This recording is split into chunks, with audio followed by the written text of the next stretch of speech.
सातों जब कोई व्यक्ति जन्म लेता है और शनि तुला में या मकर तथा कुंभ में लग्न में होता है, तब वह आदमी शहर के राजा जैसा होता है। लेकिन यदि शनि किसी अन्य राशि में लग्न में हो तो उस व्यक्ति को अपने बचपन से दुख और संघर्ष का सामना करना पड़ता है। ऐसे लोग अक्सर गरीब होते हैं और निष्क्रिय जीवन बिताते हैं। बृहद जातक के अनुसार यदि शनि लग्न पर प्रभावी है तो ऐसा व्यक्ति दरिद्र, बीमार और प्रेम में परेशान होता है। उसे बचपन में भी बीमारियों की मार झेलनी पड़ती है। किंतु धनु, मीन, कुंभ, मकर या तुला में से कोई राशि लग्न में शनि को प्राप्त करे तो वह व्यक्ति महान विद्वान, गांव के मुखिया या शहर के महापौर जी निस्सो जैसा होगा। वह आकर्षक भी होगा।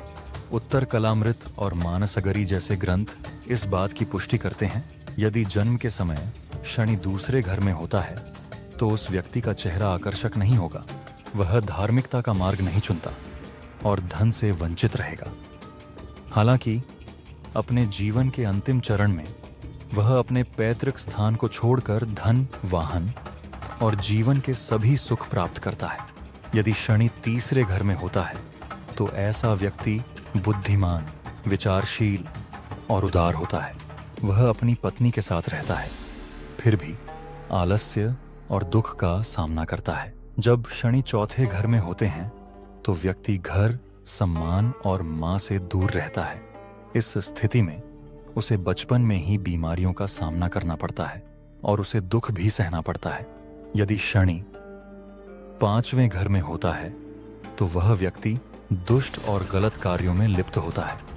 शिक्षा, संतान और सुख की कमी होती है और वह बिना उद्देश्य भटकता है।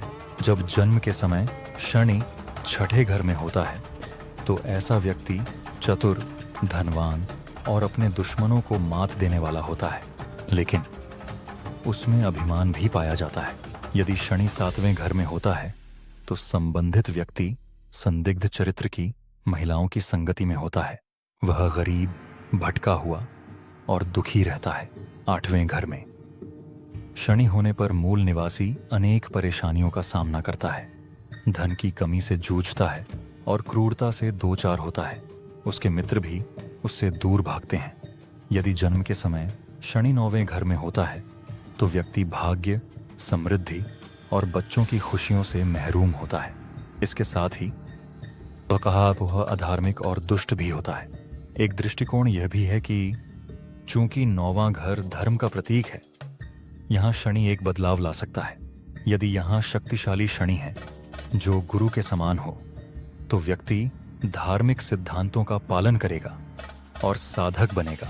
मां अन्नमयी का जन्म नौवें घर के कुंभ आरोही में शनि के ऊंचे होने का उदाहरण है।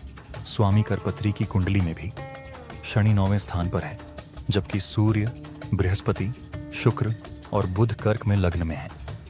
यह स्वामी रामकृष्ण परमहंस की कुंडली है जिसमें शनि नौवें स्थान पर ऊंचा है।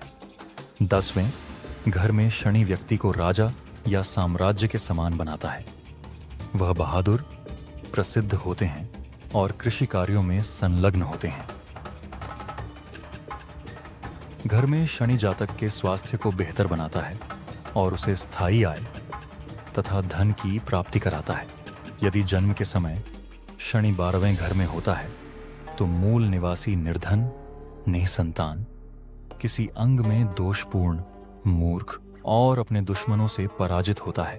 अधिक जानकारी के लिए कॉल करें +19509603 +911164497588 BS. Numerologist.com